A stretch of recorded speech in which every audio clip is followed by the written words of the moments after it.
여러분 새꿈꾸에 필요한 존재죠. 아멘. 예, 저는 여러분에게 필요한 존재가 되고 싶고 여러분 또 누군가에게 또 필요한 존재가 되기를 축복합니다. 아멘.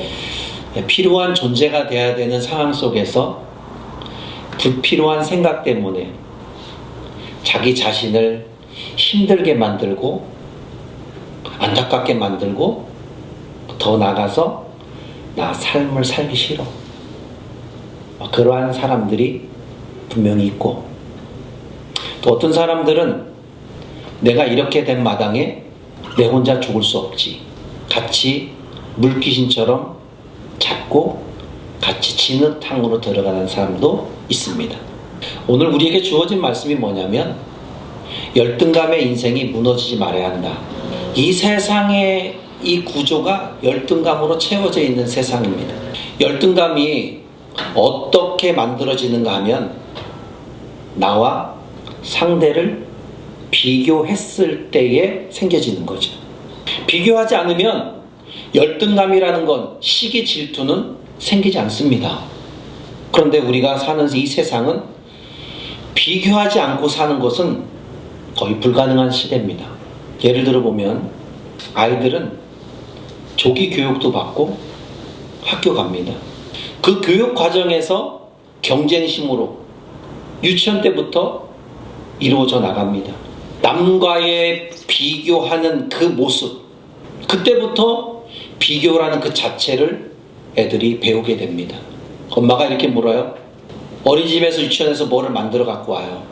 그래 딱 만드는 거 보니까 어떨 때는 잘 만들어 왔고 어떨 때는 잘 못 만들어 왔어. 엄마가 물어요. 야, 너 옆에 있는 친구는 어떻게 만들었니? 그 친구가 그 친구는 나보다 더 잘 만들었어. 그렇게 하면 엄마가 뭘 할까요? 야, 너는 왜 그 친구보다 더 못 만드는 거야? 넌 더 잘 만들 수 있는데. 이렇게 엄마가 아이한테 비교하게 만들어 버립니다. 그래서 그 아이는 어릴 적부터 내가 이렇게 누군가하고 비교하면서 살아가야 되는구나 하고 어릴 적부터 그 생각이 만들어져 버리는 거예요. 다른 사람과 비교해서 무엇인가 자신이 더 좋아 보이도록 만들어지는 것. 그래야 안심이 되는 세상. 내가 누군가보다 조금 더 월등하게 뭔가 해놔야 안심이 되는 세상. 그렇지 않으면 불안해 보이는 거예요. 이 사회 구조가 그렇게 강요하고 있습니다. 목회자 세계도 마찬가지예요. 작은 교회 하고 있으면 큰 교회들이 또 더 큰 교회를 비교해서 그 안에서 위축되게 만드는 모습들. 이 사회 구조가 그렇게 사람들을 더 힘을 내게끔, 더 보람 있는 삶을 행복하게 살게끔 만들어주는 것이 아니라 더 위축되게 만들어버리는 그런 사회 구조로 만들어버린다는 겁니다. 이러한 구조에는 있잖아요. 조그만 실수도 용납이 안 돼요. 조그만 실수가 패배자의 의식을 갖게 만들기 때문에 내가 실수하면 안 된다. 그래서 자기 자신이 늘 오해의 삶을 살게 됩니다. 외모적인 부분, 재능적인 부분, 학벌적인 부분, 가정 환경, 여러 가지 많은 일들이 있습니다. 그래서 다른 사람과 비교할 때 열등감이 그 안에서 만들어지는 겁니다. 형성이 돼 버리는 거예요. 여러분, 열등감은 다른 사람과 비교하는 순간 절대로 행복해지게 만들지 않습니다. 남아있는 행복에 조금 있는 그조차도 빼앗아 버립니다. 마음의 자유를 잃어버리게 만듭니다. 그 사람의 마음에는 이런 생각이 자리 잡을 수 있을 겁니다. 뛰는 놈 위에 나는 놈 있지. 그러니까 내가 잠도 자지 않고 열심히 해야 돼. 그러다가 건강을 잃게 되는 겁니다. 그러다가 아픔이 찾아오는 거예요. 그러다가 내 생명이 훅 도망가 버리는 거예요. 여러분, 우울증을 가진 많은 환자들이 흔히 호소하는 것이 정신세계의 불안 증세입니다. 불안 증세. 그래서 그들 안에 두려움이라는 공포가 가시지 않습니다. 그 두려움이라는 공포가 그에게 고통을 만들어냅니다. 심리적인 연구를 이게 책을 보니까 이렇게 써 있더라고요. 동물이나 사람이 불안을 느낄 때 그 에너지와 피는 그들의 다리에 많이 집중된다는 거예요. 그런데 분노하고 화를 낼 때에는 그 에너지와 피가 그들의 주먹하고 입에 집중된다는 거예요. 그래서 불안한 사람은 참을성이 없어지고 화가 난 사람은 욕설을 퍼붓고 주먹을 막 휘두른다는 거예요. 아니 뭐를 막 집어던진다든가. 여러분 오늘 본문 읽었죠? 사울이 다윗을 향해서 막 분노해가지고 피가 막 입과 막 주먹으로 가가지고 창을 갖다가 다윗에게 집어던집니다. 내가 집어던져서 저놈을 벽에 꽂아버릴 거야 막 이래요. 근데 다윗은 하나님이 피해 계시면서 살았어요. 사울이 다윗을 향한 이 분노, 참을성 없이 돼버린 것입니다. 아마도 사울이 다윗을 향한 열등감, 더 과장되게 해석해버리는 미리 걱정을 만들어서 불안의 결과를 만들어낸 거예요. 아, 저 녀석이 나는 천천히고 만만이야? 아, 그렇게 많은 백성들이 그렇게 다윗을 더 칭찬해? 더 깊이 막 저 멀리까지 생각해서 어떻게 이러다가 내가 왕까지 뺏기겠네? 여기까지 가버리는 거예요. 너무 과하게 해석해버리는 거예요. 우리가 이 말씀을 더 깊이 살펴보면 사울의 행동은 다윗을 향한 적대감을 품고 틈만 나면 죽이려는 모습입니다. 틈만 나면 죽이려는 모습. 다윗과 자신의 처지를 비교로 열등감이 생기니까 그때부터 악한 자의 모습으로 돌변해버리는 거예요. 악한 자의 모습. 다윗이 골리앗을 물리쳐서 이스라엘이 블레셋과 싸움에서 이겼습니다. 그렇잖아요. 그 앞장에서 사울이 이스라엘 군대가 해결하지 못한 골리앗을 다윗은 물맷돌로 해결해버렸어요. 그 후에 전쟁이 이기고 돌아올 때에 여인들의 노래의 모습 속에서 사울은 천천히고 다윗은 만만이다. 이런 노래를 들을 때에 그때부터 문제가 생기게 된 겁니다. 사울 왕과 그 일행이 이스라엘로 돌아올 때 그런 노래. 비참하죠? 여러분 승리하고 돌아왔는데 사울 왕을 더 높여야 돼요. 그렇잖아요? 왕이 전쟁에 직접 나가서 이기고 왔는데 사울 왕을 높여야 되지 않습니까? 그런데 다윗을 높였다는 거예요. 그러니 여러분 다윗을 높이는 그 노래가 사울에게 반갑게 들렸겠습니까? 들릴 이유가 없죠. 들릴 수 없죠. 이 안에 분노만 일으켜지는 거죠. 마치 이스라엘 왕이 신하보다 더 낮아진 거예요. 신하인 다윗이 더 어떻게 해요? 영웅 대접을 받는 거예요. 그때 왕의 위치에 있는 사울의 왕은 많은 사람들 앞에서 스스로가 수치심이 드는 거예요. 아니 왕이 난데 내가 마치 찌그러진 깡통처럼 이렇게 돼버렸네? 저들이 나를 어떻게 생각하겠어? 막 수치심이 내 안에 스스로가 작용이 돼버린 겁니다. 여러분 생각해 보세요. 여러분 내가 왕입니다. 왕인 내가 신하보다 더 죽였어요. 그럼 고마운 거 아닙니까? 그럼 저희네 막 보상으로 막 금은보화 줄 거예요. 근데 그게 아니라는 거였어요. 여러분 사울에게서 그 열등감은 일시적으로 만들어진 자존심의 어떤 상함이 아닙니다. 다윗을 향한 이 열등감은 완전히 사울의 마음을 지배하게 됩니다. 그래서 거기서 벗어날 수가 없는 거예요. 여러분 열등감이 한번 딱 꽂힌 사람은요 어떠한 한 사람 때문에 비교해서 열등감이 생겨버리면 진짜 못 벗어납니다. 어떤 생각이 드냐면 내가 저놈만 없었다면 내가 더 인정받는 건데, 내가 저 사람만 없었다면 내가 더 높은 위치에 갈 수 있었는데, 그래서 어떻게 하면 저 사람을 죽일 수 있을까? 여기에만 집중한다니까요. 여기에만 집중해요. 그 마음을 지배를 받는 겁니다. 사울이 지금 그렇게 열등감 때문에 그 마음이 악한 영에게 지배를 받고 있습니다. 여러분 왕이라면 어떤 상황이 되었든 신 앞에 얼마든지 너그러울 수 있지 않습니까? 그렇지 않아요? 그래요. 실수할 수 있잖아요. 여러분 회장은 실수 안 합니까? 사장은 실수 안 합니까? 실수할 수 있잖아요. 목사 실수할 수 있죠. 그럼 어떻게 해요? 여러분 미안합니다. 이거 할 수 있잖아요. 아랫사람이 잘했으면 인정해 줄 수 있잖아요. 얼마든지 너그럽게 마음을 같이 나눌 수 있었습니다. 그리고 왕은 그렇게 충분히 자질이 갖춰진 사람이 왕이 되는 거예요. 그런데 다윗 인물이란 그 다윗 앞에서만큼은 사울은 자신감을 잃어버립니다. 그 사람 앞에서만큼은 자신감 잃어버려요. 마치 투정하는 작은 아이처럼. 제가 찬양할 때 이런 생각이 들 때 있어요. 어떨 때 이렇게 찬양이 반주가 딱 되면 들어갈 때를 놓칠 때가 있어요. 제 안에 그런 트라우마가 있어요. 그래서 제가 생소한 찬양은 하고 싶어도 잘 안 해요. 그런 것 때문에. 여기에 잡혀 있으면 그래요.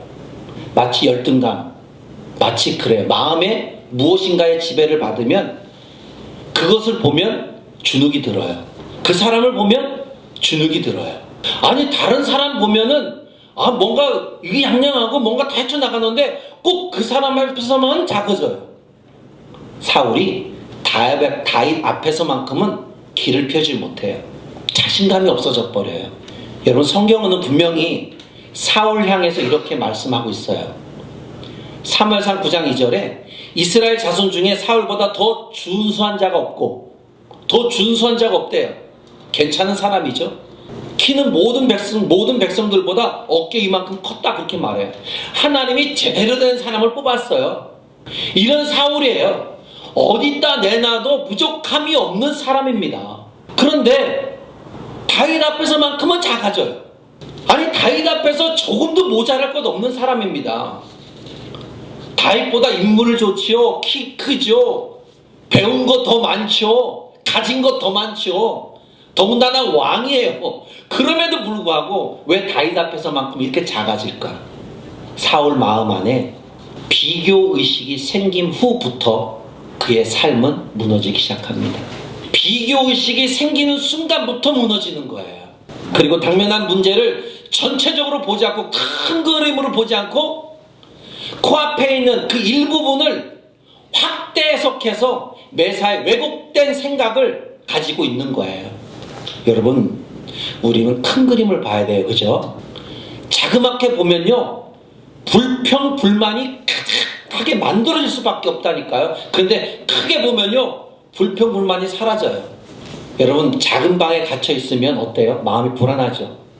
그런데 큰 넓은 공간 가면은 뭐라고 얘기냐면 가슴이 뻥 뚫린 것 같다. 저희 할아버지가 기침을 너무 많이 해서 폐에 문제가 생겼어요. 그래서 작은 소도시에서 진찰을 받고 있었어요. 근데 거기서 해결을 못 봤어요. 그리고 그분을 모시고 큰 대학병원에 딱 모시고 왔어요. 그랬더니 그분의 입에서 하는 말이 뭔지 아십니까? 이렇게 말해요. 저한테 이렇게 이제 내가 살 것 같다 이렇게 얘기해요. 조그만 데 있다 큰 데 오니까 이제 내가 살 것 같다. 이제 좀 가슴이 좀 뚫리는 것 같다 이렇게 말하더라고요. 여러분 전체 큰 그림 보는 거와 작게 코앞에 있는 일부분만 생각하면 그 일부분에 생각한 그것이 자기의 족쇄가 돼버려요. 하나님은 우리를 작게 만든 것이 아닙니다. 하나님은 우리를 크게 만들어 놓으셨어요. 그러니까 여러분 작은 생각하지 마세요. 난 아무것도 아니다 이렇게 하지 마세요. 나는 큰 그림을 가질 필요가 있는 거예요. 나는 괜찮은 사람이야. 비교의식 때문에 사울은 열등감에 빠져나오지 못합니다. 근데 열등감에서 빠져나오지 못하니까 사울의 그 일가, 그 가족의 뿌리들까지 비극적인 시작이 돼버린 것이에요. 여러분 여러분 창세기 1장 27절에 말씀해요. 우리를 향해서 내가 너를 만들었을 때 자기의 형상대로 만들었대요. 여러분 믿습니까? 네. 자기의 형상대로 만들었대요. 얼마나 감사한 일입니까?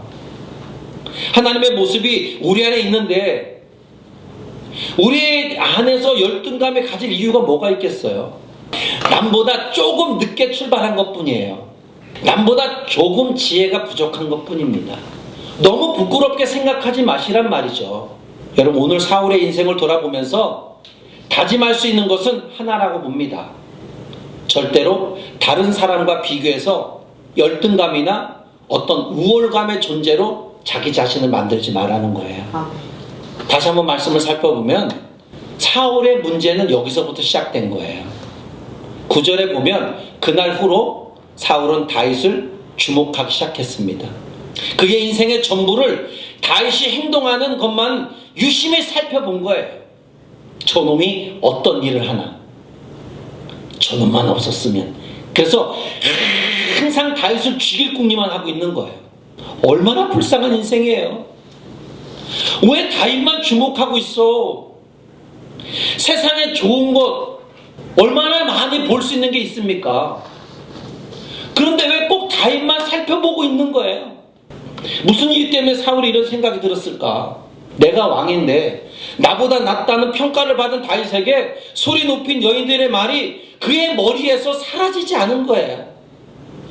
눈만 감으면 눈만 감고 잠을 자면은 그 여인들의 막 울려 퍼진 소리, 나는 천천히고 다윗은 만만이야, 이게 그냥 머릿속에서 떠나지 않은 거예요. 윗사람이 나를 무시하고 상대방 있는 사람만 인정해주는 그 소리만 그냥 민감한 거예요. 여러분, 아니에요. 내일 그 사람이 그 사장한테 칭찬받는 그 사람은 내일 실수했고 꾸중 들을 수 있어요. 내가 오늘 실수한 나는 내일 또 칭찬받을 수 있습니다. 왜 폭넓게 거기까지 생각하지 않고 지금 당장 고고 해준 그 말 때문에 상처가 돼갖고 가슴에 품고 왜 그렇게 인생을 살아가려고 합니까? 그러지 마세요. 그 여인들의 소리가 뭐라고? 그들은 그렇게 할 수 있다니까요. 여러분, 기쁘잖아요. 전쟁이었다는 소리 들어오니까 그냥 그렇게 노래 부를 수 있잖아요. 근데 거기에 너무 민감해 있었다는 거예요. 만약에 사울왕이 전쟁의 승리를 이끈 다윗을 한 인격체의 사람으로 존중했다면 어땠을까요? 전쟁에 이기게 한 그 다윗을 한 인격체로 존중해 줬었다면 어땠을까? 참, 우리는 다윗이 있어서 너무 감사한 일이야. 저 다윗이 없었다면 우리는 블레셋에게 우리 이 땅을 다 뺏겨버렸을 거야. 그러니 다윗은 얼마나 감사해. 여러분, 다윗에게 고마움을 표시하십시오. 나보다 더 다윗에게 고마움을 표시해야 됩니다. 이런 한 인격체에 존중해 줬었다면. 그런데 사울은 다윗을 향한 그 존중의 마음이 1도 없었습니다. 여러분, 오늘 우리가 살고 있는 세상이 그렇습니다. 이 사회가 그래요. 공경한다? 존경합니다. 보세요. 모 방송사, 날씨를 예보하는 아나운서들, 그들의 잘못된 행동이 한 사람의 인생을 빼앗아 버렸습니다. 인권 하지만 인격의 권위를 무너뜨린 이 사회, 굉장히 위험한 사회입니다. 인권 말하잖아요, 그죠? 그런데 그 인권이 보장되지 않는, 존중되지 않는 이 사회, 모든 인간관계가 존중에서부터 시작되는데 그 존중이 사라진 사회, 내 편, 네 편 갈라먹는 세상. 여러분, 부족하지만 연약하지만 내가 가진 것 상대방에게 없다면 내게 없는 것 상대방에게 있을 수 있습니다. 그렇기 때문에 누가 누구 위에 있고 이런 건 없습니다. 서로를 존중의 원리는 인생을 열어가는 뭐예요? 핵심입니다. 서로가 좋게 봐주고 높여주고 그런 존중이 필요한 겁니다. 이 사회 구조가 그렇게 만들어져야 돼요. 근데 그 존중이 상실된 사회. 여러분, 물론 우리가 존중받으려면 어떻게 해야 되겠습니까? 가치 있는 생각, 가치 있는 행동, 그 삶을 살아야겠죠. 근데 그 가치 있는 가장 그 존중하는 그 모습을 하나님이 우리 인간들에게 보여주셨습니다. 인간이 인간들에게 아니라 하나님이신 그분이 우리 인간들에게 미리 먼저 실천하셨어요. 하나님은 죄인된 우리를 존중한다는 그 표현으로 십자가의 사건을 보여주셨습니다. 하나님의 아들 예수님을 십자가의 죽음의 희생을 통해서 우리를 구원해 주신 그 자체가 바로 우리를 존중해 주셨기 때문에, 우리의 삶을, 우리 인간 자체를 존중해 주셨기 때문에 그 십자가에서 자기 자신이 죽으신 거예요. 사울 왕에는요, 사울 왕에는 왕의 권위만 있었지 상대방을 배려하고 존중하는 마음이 전혀 없었어요. 존중이 사라졌어요, 그에게서. 그런 사울에게 12절로 14절에는 하나님이 그렇게 말씀하고 있습니다. 여호와께서 사울을 떠나 다윗과 함께 계신다. 사울이 그를 부러워한지라. 그러므로 사울이 그를 자기 곁에 떠나게 하고 그를 천부장으로 삼음에 그가 백성 앞에서 출입하고 다윗이 그의 모든 일을 지혜롭게 행하니 여호와께서 그와 함께 계셨다. 다윗이 모든 것을 지혜롭게 행동해요. 그러니까 하나님이 다윗과 함께 있다는 거예요. 자, 그렇다면 여러분, 우리가 지혜로운 행동이 필요하겠죠, 그죠? 그렇죠? 지혜로운 행동이 필요합니다. 모든 일에는 지혜가 발동이 돼야 돼요. 지혜가 발동이 되지 않고는 내 삶을 보장하지 못해요.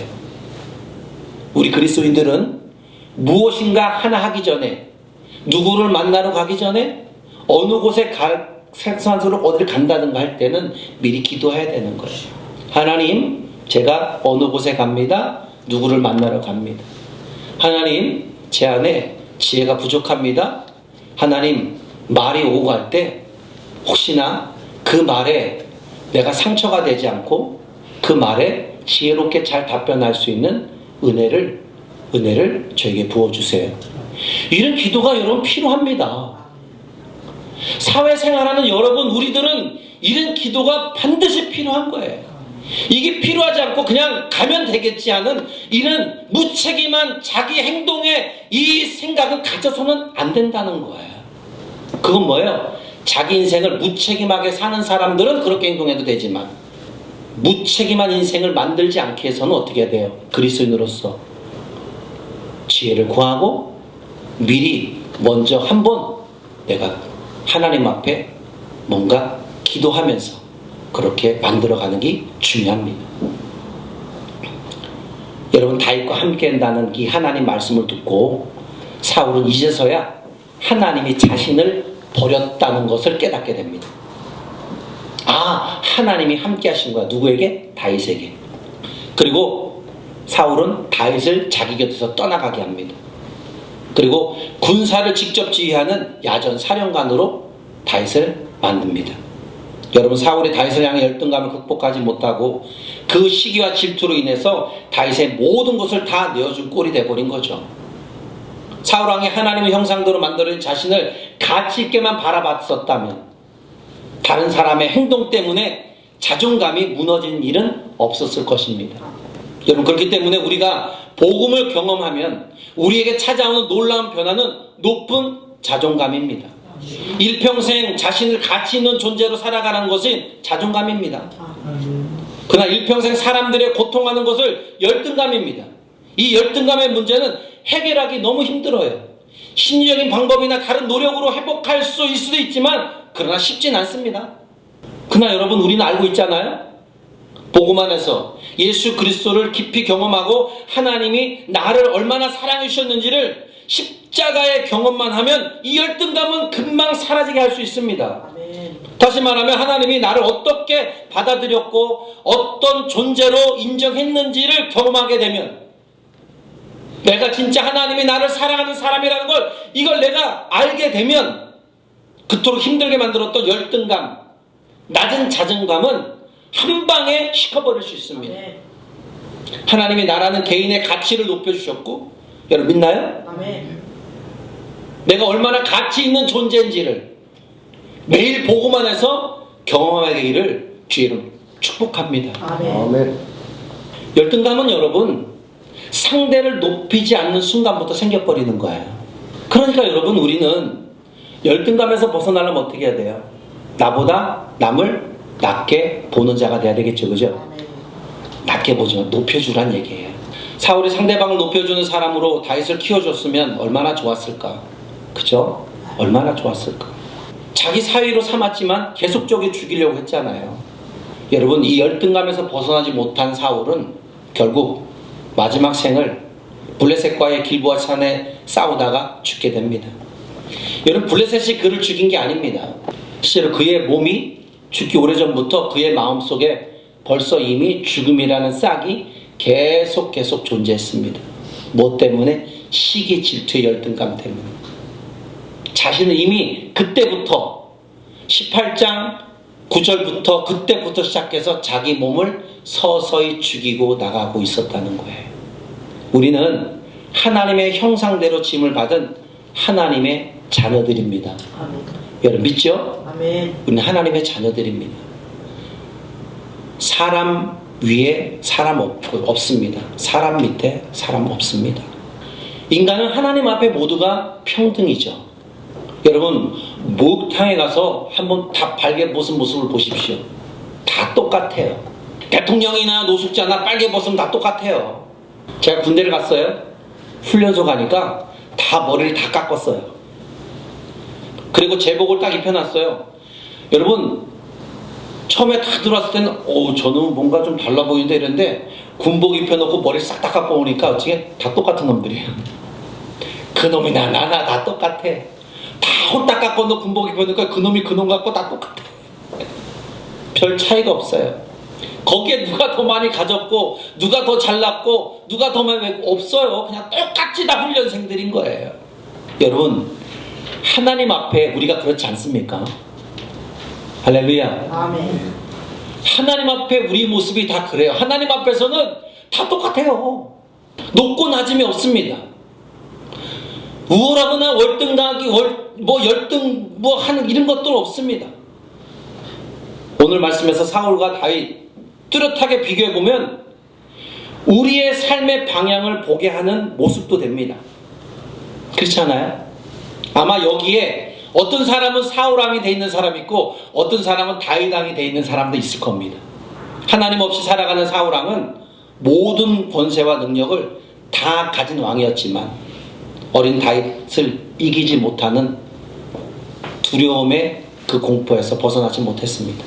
여러분 내 인생이라고 내가 마음대로 사는 게 아니잖아요. 인생은 누구나 가는 거잖아요. 인생을 자기 생각만에 고집하지 말고 상대방의 말도 들어줄 필요가 있어요. 그래야 자기 자존감도 높여지고 상대방의 자존감도 높여주는 거예요. 그러니까 자신의 상대방을 너무 과소평가하지 말란 얘기예요. 왜? 그렇게 하는 순간부터 자기 자신도 무너지기 시작합니다. 여러분 자기 스스로가 자신을 나쁜 인생으로 만들지 않기를 바랍니다. 아멘. 내가 그 사람보다 낫다고 우월감을 가질 필요도 없어요. 상대방을 생각해주지 않는 사람은요 자기 자신 앞에 우월감 때문에 무너져요. 하나님이 함께하는 사람은요 어떤 역경에 둘러싸여 있어도 하나님과 함께하기 때문에 좋은 열매를 맺으며 살 수 있는 인생이 되는 거예요. 물론 하루하루 인생이 힘들 수도 있습니다. 예수님을 믿는다고 해서 한 번에 문제가 해결되는 것도 아니잖아요. 그런데 두려워하지 마십시오. 우리 주님이 우리에게 우리의 삶을 살아갈 수 있는 그 동력의 지혜를 허락해 주기 때문입니다. 여러분 믿죠? 그리고 우리의 삶의 길을 그분이 잘 인도해 주십니다. 다윗의 인생을 함께 해주시고 그 길을 어려움 속에서도 인도해 주신 그 하나님. 그래서 다윗은 하나님을 신뢰하고 그 인생 전부를 하나님께 위탁하는 삶을 살았어요. 그러니까 하나님께서는 그 다윗을 보호해주고 인정해주고 사랑해주는 그런 축복의 삶을 살게 된 거죠. 여러분 사울 같은 인생이 좋을까요? 다윗 같은 인생이 좋을까요? 당연히 다윗 같은 인생을 살길 원하겠죠. 그럼 그에 맞는 믿음의 가치를 하나님 앞에 올려드리기를 주의 이름 축복합니다.